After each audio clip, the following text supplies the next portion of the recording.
اس کے علاوہ کسی مخلوق کا ذکر نہیں، لیکن اشارتاً سورۃ المدثر کی ایک آیت میں ذکر ملتا ہے جس کی وجہ سے سلامتی ہے، سلامتی ان آنکھوں پہ جو ہدایت پہ نظریں جمائے بیٹھی ہیں، ان کانوں پہ جو ذکر خیر کے منتظر رہتے ہیں، اور ان قدموں پہ جو ہدایت کی راہ پہ گامزن ہے۔ السلام علیکم ورحمۃ اللہ وبرکاتہ۔ ایلین یعنی خلائی مخلوق، پاکستان میں خلائی مخلوق کا اور مطلب ہے اور اس سوال میں خلائی مخلوق کا اور مطلب ہے۔ ایلینز کا اس طریقے سے ذکر تو قرآن و حدیث میں کہیں نہیں آیا جی۔ قرآن و سنت میں 3 طرح کی مخلوقات کا ذکر ہے، سورۃ الحجر میں، سورہ الرحمن کے اندر، اور کئی صورتوں میں جنوں اور انسانوں کا ذکر ہے، بلکہ سورہ رحمان میں تو 31 ٹائمز اللہ تعالیٰ نے ان دونوں گروہوں کو ایڈریس کیا ہے۔ فَبِأَيِّ آلَاءِ رَبِّكُمَا تُكَذِّبَانِ، اے دو بھاری گروہ ہو، تم اپنے رب کی کس کس نعمت کو جھٹلاؤ گے اور کس کس قدرت کی نشانی کو جھٹلاؤ گے، کیونکہ دوزخ کی آیات میں آپ نعمت کا ترجمہ تو نہیں کریں گے نا، آلہ ویسے بھی کہتے ہیں قدرت کی نشانی، اس میں بھی آتا ہے نا خلق الانسان من صلصال کالفخار، ہم نے انسانوں کو پیدا کیا کھنکھناتی ہوئی خشک مٹی سے، وخلق الجان من مارج من نار، اور جنوں کو پیدا کیا ہے آگ کی لپٹ سے، اور آگ میں بھی فلیم کے جو اوپر والا ان سین فلیم ہوتا ہے، آپ اگر آگ روشن کریں نا، ایک موم بتی بھی جلائیں، ایک فلیم آپ کو یلو کلر کا نظر آ رہا ہے، ایک اس کے اوپر بھی ہلکا سا آپ کو یوں ہلتا ہوا ٹرانسپیرنٹ آر پار جس کے نظر آتا ہے، اس فلیم سے جن پیدا ہوئے ہیں، اس لیے جنات آپ کو نظر بھی نہیں آتے۔ اور سورۃ الحجر میں آیا کہ جنوں کو ہم نے انسانوں سے بھی پہلے پیدا کیا تھا، اور مسلم شریف میں حدیث ہے کہ اللہ تعالیٰ نے انسانوں کو مٹی سے، جنات کو آگ سے، اور فرشتوں کو نور سے پیدا کیا۔ تو یہ 3 ذی شعور مخلوقات کا ذکر آتا ہے جن میں عقل ہے، جو اپنی مرضی سے کام کرتی ہیں، ان میں فرشتوں کی ایکسیپشن ہے کہ مرضی سے صرف وہی کام کرتی ہیں جو اللہ ان کو دیتا ہے، دوسرا نہیں۔ لیکن جن اور انسانوں کے پاس اختیار ہے، چاہے تو برائی کا راستہ اختیار کریں، خواہ وہ اچھائی کا راستہ اختیار کریں، وہ اللہ نے ان کو اختیار دیا ہے، پکڑ آخرت میں ہوگی پھر۔ اس کے علاوہ کسی مخلوق کا ذکر نہیں، لیکن اشارتاً سورۃ المدثر کی ایک آیت میں ذکر ملتا ہے جس کی وجہ سے یعنی محدثین کا، مفسرین کا یہ موقف ہے کہ اللہ تعالیٰ کی کچھ ان سین مخلوقات ایسی کائنات میں موجود ہیں جن کا اللہ تبارک و تعالیٰ نے اجمالاً ذکر کر دیا ہے، لیکن ان کی ڈیٹیلز ہمیں نہیں بتائی ہیں۔ یہ سورہ المدثر کی آیت نمبر ہے 31، اعوذ باللہ من الشیطان الرجیم، کافی لمبی ہے، جس میں وہ دوزخ پہ 19 فرشتے ہیں نا، اس کے کانٹیکسٹ میں اللہ تعالیٰ نے ذکر کرتے کرتے نا اس کو کنکلوڈ کیا، وَمَا يَعْلَمُ جُنُودَ رَبِّكَ إِلَّا هُ، اور تیرے رب کے لشکروں کو اس کے سوا کوئی نہیں جانتا، یعنی اللہ کی مخلوقات کو اللہ کے سوا کوئی نہیں جانتا۔ تو کئی ایک مخلوقات ہیں، آپ وہ حدیث نہیں آپ کو یاد بخاری مسلم کی کہ وہ جو عقبہ بن ابی معید تھا بدبخت، جس نے نبی علیہ السلام کے اوپر لا کے اوجڑی رکھی تھی، تو وہ جو بخاری حدیث میں، آپ مسلم میں بھی حدیث موجود ہے، اور قرآن پاک میں اشارتاً ذکر ہے سورہ علق کے اندر ابو جہل کے بارے میں۔ ابو جہل نے ڈیوٹی لگائی تھی نا اس کی کہ اللہ تعالیٰ فرماتا ہے اس کو پیشانی کے بالوں سے ہم گھسیٹیں گے آگ کی طرف، ابو جہل کو، کہ یہ ایک بندے کو صرف اس لیے اس کے ساتھ لڑائی کرتا ہے، اس کو تکلیف دیتا ہے کہ وہ اپنے رب کے حضور نماز کے لیے کھڑا ہوتا ہے۔ بخاری مسلم میں اس کانٹیکسٹ میں ایک حدیث موجود ہے کہ ابو جہل جو ہے وہ نبی علیہ السلام نماز کی حالت میں تھے کہ وہ آگے بڑھا اس لیے کہ آپ علیہ السلام کے اوپر کو بھاری پتھر پھینک دے تاکہ آپ کو شہید کیا جائے، پھر ڈر کے پیچھے ہٹ گیا۔ تو بعد میں لوگوں نے پوچھا کیا ہوا، تو اس نے کہا کہ میرے اور نبی علیہ السلام کے درمیان ایک بہت بڑی کھائی حائل میں نے دیکھی، اور ایک میں نے پروں والی بڑی عجیب و غریب شکل کی مخلوق دیکھی، اور مجھے لگتا تھا میں ایک قدم آگے بڑھا تو یہ میرے تکہ بوٹی کر دے گی۔ یہ حدیث بخاری میں بھی ہے، مسلم میں۔ اب وہ مخلوق کیا تھی؟ اللہ کی مخلوقات ہے۔ دوزخ کے اندر اللہ تعالیٰ نے جو انسانوں کے اوپر مخلوقات مسلط کرنی ہے، وہ سمجھانے کے لیے نا کہ وہ اللہ تعالیٰ فرماتا ہے کہ وہ اونٹ زرد اونٹوں کی مانند جو ہے وہ شعلے ہوں گے، پھر اژدہا کا ذکر موجود ہے، سانپوں کا ذکر موجود ہے بخاری مسلم کے اندر۔ وہ اللہ کو پتہ ہے کون کون سی مخلوقات، وہ یہ والے سانپ تو نہیں ہے، یہ سانپ تو آگ میں مر جائے، وہ کون سے سانپ ہیں؟ تو اللہ تعالیٰ کی مخلوقات بے شمار ہیں. کوئی بندہ اس روئے ارض پہ آپ چھوڑ دیں ذی شعور کو, اس روئے ارض پہ مخلوقات سائنس نے آپ کو بتایا کتنی ہیں. 2 ملین سپیشیز ہیں, 20 لاکھ مخلوقات صرف روئے ارض پہ ہیں, اور یہ وہ ہیں جو ڈسکور ہوئی ہیں. یہ کاؤنٹنگ تو چل رہی ہے. تو یہ آیت آپ کو سمجھ آئے گی تیرے رب کے لشکروں کو اس کے سوا کوئی نہیں جانتا. باقی جو فلموں میں اور کہانیوں میں اور افسانوں میں ایلین مخلوق کا ذکر کرتے ہیں, جی ادھر آئی, یہ کر گئی, وہ کر گئی, تو یہ تو ہالی ووڈ کی فلموں میں ہے. جب تک فزیکلی کوئی چیز سامنے نہیں آتی کوئی پروڈیوس نہیں کرتا. اور سر یہ کہانیاں آپ لوگ بھی کروا رہے ہوتے ہیں. خانہ کعبے میں ایک فرشتہ دیکھا گیا, وہ ایک کو روشنی سی نظر آتی ہے, تو وہ تو سر ہمارے سی سی ٹی وی کیمرے میں آپ کو چھوٹے چھوٹے وہ فرشتے نظر آ رہے ہیں.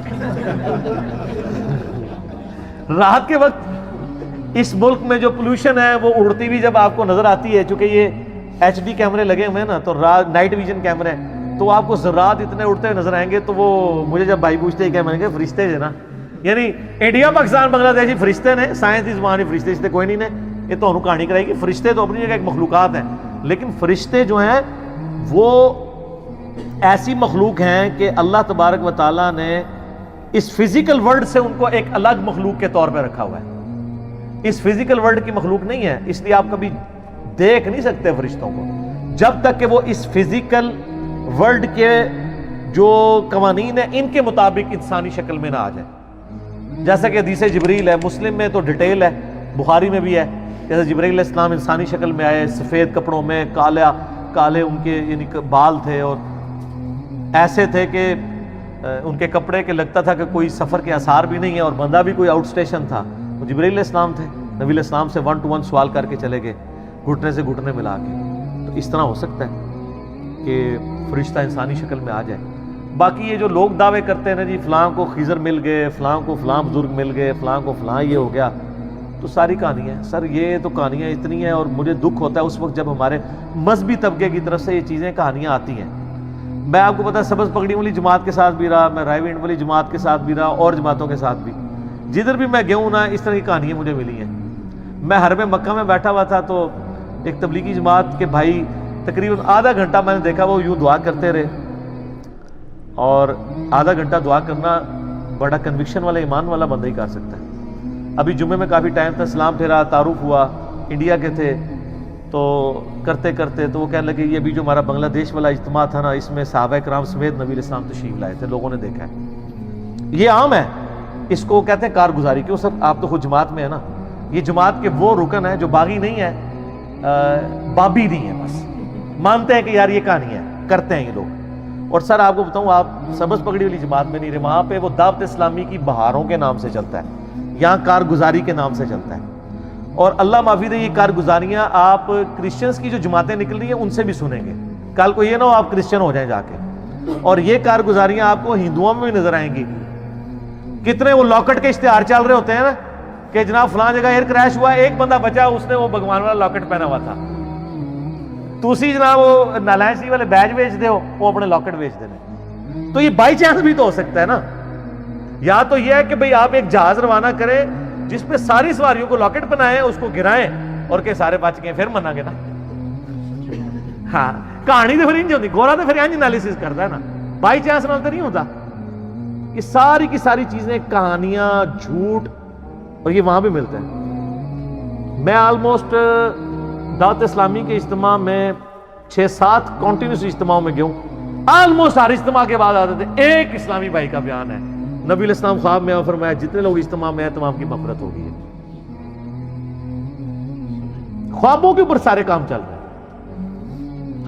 اور یہی رائے وینڈ میں آئے گا تو وہ کہیں گے جھوٹ ہے, رائے وینڈ والے کہیں گے یہ جھوٹ ہے, اور ہم کیا کہیں گے کہ دونوں ہی ایک دوسرے کو نیچا دکھانے کے لیے. وہ جی پنجے جو خون نکل آیا, تو وہ سب نکال سکتے ہیں. آج کل تو اتنے لوہین ہیں, جو مرضی نکالتے رہے, آپ فزیکلی سامنے لائے نا. اچھا جی وہ بزرگ کی لاش فلاں جگہ سے سلامت کی, راتوں رات شفٹ کر دی. راتوں رات کیوں شفٹ کی تھی؟ میں نے تو اس کا بڑا صاف فارمولا دیا کہ لاش نکالنے کی ضرورت نہیں. جو اب بزرگ مر رہے ہیں بڑے بڑے, ان کو ایک ہفتے کے لیے رکھ دیں چوک میں دھوپ کے اندر, تو دیکھ لیتے ہیں کیا ہوتا ہے, پتہ چل جائے گا. تو عیدی والوں کے پاس کیوں رکھاتے ہیں؟ جتنے اولیاء اللہ کی لاشیں ہیں اگر وہ ڈیلے ہو جنازہ تو وہ جا کے ادھر فریزر میں کیوں رکھواتے ہیں یار؟ انہوں نے تو قبر کے اندر نہیں گلنا، تو باہر رکھیں ان کو۔ وہ کسی کسی کا پروٹوکول ہے جس کو اللہ دے دے، یہ جنرل رول نہیں ہے۔ انبیاء کے لیے تو ڈیفینیٹ ہے، انبیاء کے بعد جس کے لیے اللہ چاہے۔ ورنہ میں نے ان کو کہا کہ کئی صحابہ کرام ہیں جن کو وفات کے بعد ان کے جسم کا مسئلہ ہوا ہے تو ان کی لاش کی حفاظت تو نہیں ہوئی؟ ہوا ہے نا؟ رومن امپائرز کی جنگوں میں کئی صحابہ کو تیل کے کڑاہوں میں زندہ جلایا گیا، روسٹ کیا گیا ان کو، وہ تو نہیں بچے۔ سر دنیا بقدر ایفرٹ ہے۔ اس سے بھی بڑھ کے ابو عبیدہ ابن جراح طاعون کے مرض میں مبتلا ہو کے شہید ہوئے۔ سر طاعون کے مرض میں انسان کی کیا حالت ہوتی ہے؟ جسم کے اوپر پھوڑے نکلتے ہیں اور پھر تعفن پھیلتا ہے اور اس کی تکلیف وجہ سے انسان مر جاتا ہے، اتنے بڑے بڑے پھوڑے نکلتے ہیں۔ اور یہاں وہ جنید جمشید صاحب جب شہید ہوئے ایئر کریش میں تو کہتے ہیں دیکھو جی کیسی موت مرا ہے یہ۔ تو میں آپ سے پوچھتا ہوں ان کو تو چھوڑ دیں، ابو عبیدہ ابن جراح طاعون کے مرض میں فوت ہوئے، اور وہ شخص جس نے یرموک کے اندر رومن امپائر کو گھٹنے ٹیکنے پہ مجبور کیا، بیت المقدس جس کے ہاتھوں پہ فتح ہوا، اور حضرت عمر ان کو آخری وقت تک خط لکھتے تھے کہ تم واپس مدینے آؤ، میں اپنے بعد تمہیں خلیفہ بنانا چاہتا ہوں، لیکن وہ 18 ہجری میں شہید ہو گئے۔ اور جس کے بارے میں بخاری مسلم میں حدیث ہے ہر امت کا کوئی نہ کوئی امین ہے، اور میری امت کا امین ابو عبیدہ ابن جراح ہے، جس کے بارے میں مسلم شریف میں حدیث ہے، ہم عائشہ کہتی ہیں کہ میرا خیال ہے کہ نبی علیہ السلام اگر اپنا خلیفہ کسی کو بناتے تو ابو بکر کو بناتے، اور ابو بکر کے بعد کسی کو بناتے تو عمر کو بناتے، اور عمر کے بعد کسی کو بناتے تو ابو عبیدہ کو بناتے۔ یہ مسلم شریف میں ہے۔ اور اس ابو عبیدہ کی موت کس طرح ہو رہی ہے؟ آپ لوگ ہوتے تو کہتے کہ جی وہ جناب نفل پڑھ رہے تھے، سجدے میں گئے اور وہیں پہ وصال فرما گئے۔ آج کسی بندے کی اس طرح کی موت ہو جائے، دوسرے فرقے والے کہتے ہیں دیکھو کتے کی موت مرا ہے، یہی کہتے ہیں نا۔ سر کوئی ڈیسیژن نہیں کر سکتا کہ اس کا دنیا سے ایگزٹ کیا ہے۔ کوئی شیر کے پنجرے میں مرے گا، کوئی ایئر کریش میں مرے گا، کوئی سمندر میں ڈوب کے مرے گا، کوئی میدان جنگ میں مرے گا۔ آخرت فیصلہ کرے گی کہ اس کے ایگزٹ کا انجام کیا ہوا ہے۔ ورنہ تو طاعون کے مرض میں کتنی تکلیف سے انسان مرتا ہے، آپ سوچ سکتے ہیں کتنے لوگ شہید ہوئے ہیں اس طریقے سے۔ تو ہم شہید بول رہے ہوتے ہیں، لیکن اگر آپ وہ جو مرض تھا اب تو دنیا سے آلموسٹ ختم ہو چکا ہے۔ تو لیکن وہ جس طرح موت ہوتی تھی، جو پھوڑے نکلتے تھے اور جو تکلیف آتی تھی، وہ کوئی سوچ بھی نہیں سکتا۔ تو یہ لوگوں نے اپنے اپنے کرائٹیریا بنائے ہیں۔ ٹھیک ہوگا جی؟ ٹھیک ہوگا جی۔ اللہ تعالیٰ سے دعا ہے جو حق بات میں نے کہی اللہ تعالیٰ ہمارے دلوں میں راسخ فرمائے۔ اگر جذبات میں میرے منہ سے کوئی غلط بات نکل گئی، اللہ تعالیٰ ہمارے دلوں سے ہی محو کر دے، ہمیں کتاب و سنت کی تعلیمات پر عمل کر کے دوسرے بھائیوں تک پہنچانے کی توفیق عطا فرمائے۔ سبحانک اللہم و بحمدک، اشہد ان لا الہ الا انت، استغفرک و اتوب الیک، وما علینا الا البلاغ المبین۔ جزاکم اللہ خیرا و احسن الجزاء۔